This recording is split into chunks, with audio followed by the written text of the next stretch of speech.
मुस्लिम वोटों की सियासत क्या शिवपाल यादव को एक बड़े बयान देने के लिए मजबूर कर चुकी है?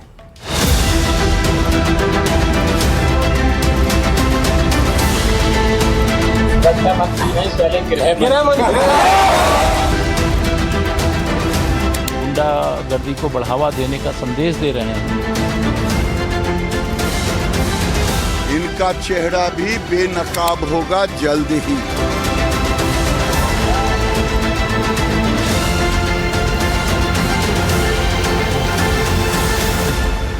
आज सबसे पहले आपको दिखाती हूं उस एक मुलाकात की तस्वीर जिसने उत्तर प्रदेश की सियासत में एक बार फिर से आजम खां के वर्चस्व की बात शुरू कर दी है।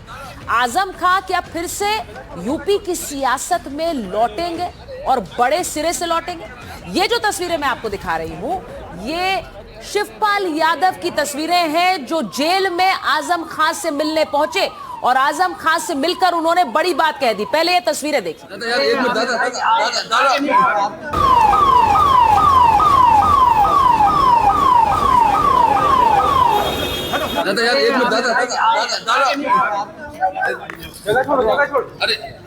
साइड हो जाओ।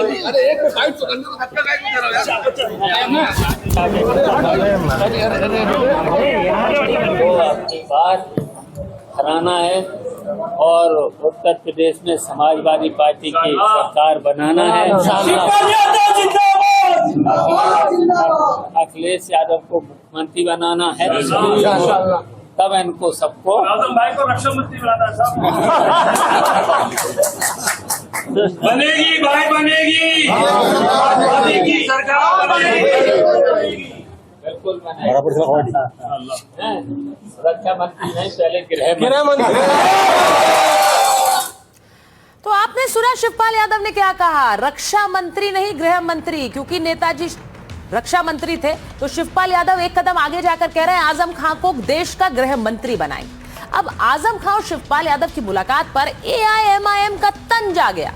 ओवैसी की पार्टी के प्रदेश अध्यक्ष ने ट्वीट कर लिखा कि आजम खां साहब से मिलने गए सपा के नेता शिवपाल यादव अब इस कदम की सराहना करते हैं, लेकिन इलेक्शन करीब आने पर ही खान साहब की याद आ जाती है, जबकि इन 5 सालों में कभी याद नहीं आई। तो ये तंज असदुद्दीन ओवैसी की पार्टी कस रही है।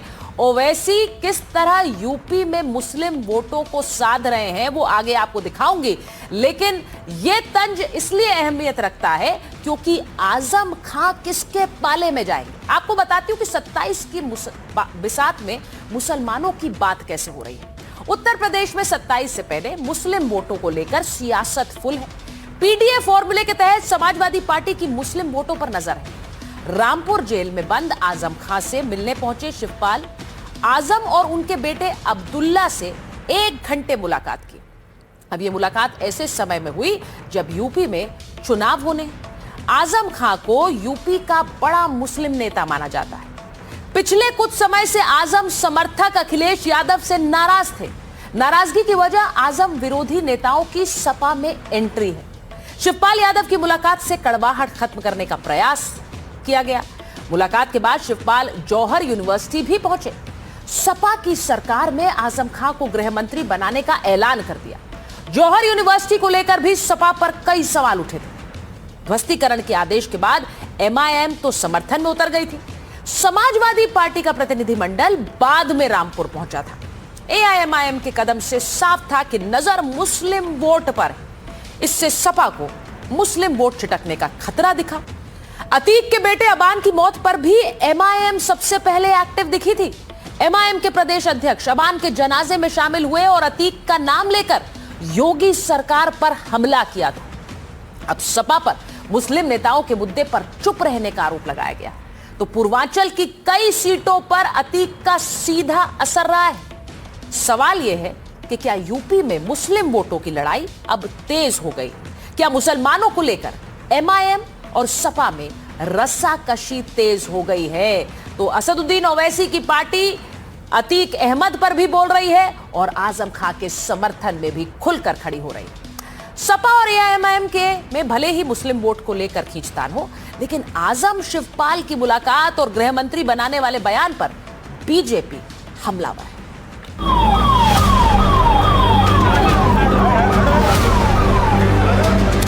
बैंक जुटाने के लिए मुस्लिम तुष्टीकरण की राजनीति कर रहे हैं, गुंडागर्दी को बढ़ावा देने का संदेश दे रहे हैं, जंगल राज्य उत्तर प्रदेश में फिर से स्थापित करने का रास्ता तलाश रहे हैं। आजम खान को वो मुख्यमंत्री बनाएं, मुंगेरी लाल के हसीन सपने ना देखें। इनका चेहरा भी बेनकाब होगा जल्द ही।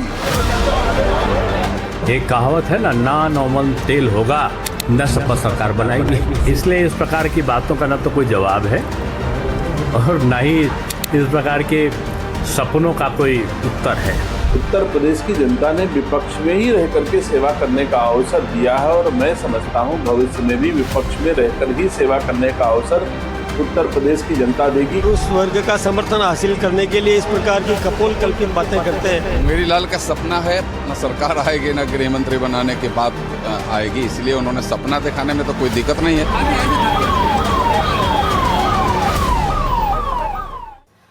अब आपको ये बताती हूं कि उत्तर प्रदेश में योगी आदित्यनाथ को अगर हराना है तो मुस्लिम वोट चाहिए। यूपी में मुसलमानों पर कई पार्टियों की नजर है। सपा, बसपा, MIM ने अभियान तेज किया है।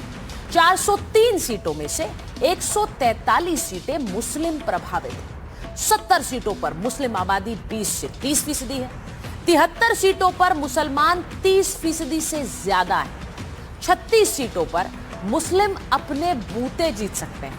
107 सीटों पर मुसलमान जीत हार तय करते हैं। 2022 में 79% मुस्लिम वोटरों ने सपा का साथ दिया। सपा विधायकों की संख्या 47 से बढ़कर 111 हो गई। अखिलेश मुस्लिम वोटर को अपनी तरफ लाना चाहते हैं। MIM ने भी 200 सीटों पर लड़ने का ऐलान किया है। ओवैसी का फोकस मुस्लिम बहुल सीटों पर ज्यादा है। असदुद्दीन ओवैसी कई जिलों में रैली कर चुके हैं। ओवैसी की यह तैयारी सपा के लिए बड़ी चुनौती है। जिन सीटों पर ओवैसी की तैयारी है वो सपा का गढ़ है। ओवैसी की एंट्री से सपा का पूरा गेम बदल सकता है। अब आपको बताती हूं कि उत्तर प्रदेश में न सिर्फ मुस्लिम वोट बल्कि 80-20 का खेल क्या शुरू हो गया है, क्योंकि हर पार्टी एक तरह से मुसलमानों को जुटाने में लगी है तो दूसरी तरफ हिंदुओं का ध्रुवीकरण भी एक तरह से देखा जा रहा है। आपको बताती हूं यूपी में चुनावों से पहले 80-20 की सियासत कैसे गरमाई है। समाजवादी पार्टी मुस्लिम वोटर्स को साधने में जुटी है। बीजेपी की काट के लिए सॉफ्ट हिंदुत्व पर काम कर रही है। मंदिरों, हिंदू आस्था से जुड़े मुद्दों पर एसपी का रुख बदल गया है। बीजेपी अपने कोर हिंदुत्व नैरेटिव को धार देने में जुटी हुई है और क्योंकि बीजेपी को पता है कि अब ब्राह्मण सम्मेलन सपा भी कर रही है, ब्राह्मणों को लुभाने की कोशिश एक समय पर दलित राजनीति के लिए जाने जाने वाली मायावती भी कर रही हैं, तो इसीलिए वो भी अपने हिंदुत्व को धार दे रही है। बलिया से एक ऐसा बयान आया जिसपे बहुत सारे सवाल भी उठ रहे हैं। बलिया में बीजेपी के पूर्व विधायक सुरेंद्र सिंह ने क्या कहा? मुसलमान देश छोड़ेंगे तो दुनिया में कई जगह मिल जाएंगे।